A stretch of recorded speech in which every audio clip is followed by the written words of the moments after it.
Hello, I'm Kristen Heilman, Curator of Contemporary Art. I'm here with my colleague, Curator of African Art, Catherine Gunch, and Catherine and I were talking about Alison Saar's Strange Fruit in relationship to African art.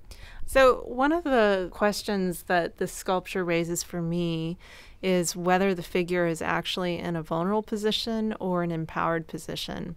And I'm just wondering if African art can help us interpret that further.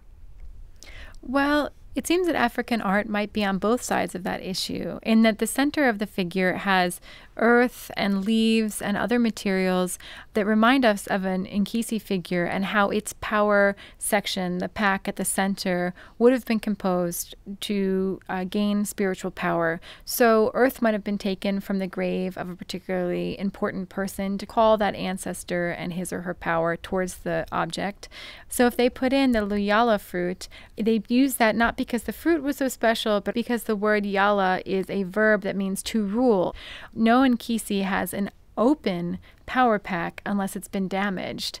And so in a way, that kind of goes to your point about the strong figure, but also the victimized position she's in, because this is showing you what made up the power, which never would have been revealed in a fully intact Nkisi sculpture. So would you say that the sculpture indicates that Alison Saar was actually aware of this particular tradition? I would think so. It does seem to me as if she's been at least aware of this tradition and invoking it specifically in the sculpture.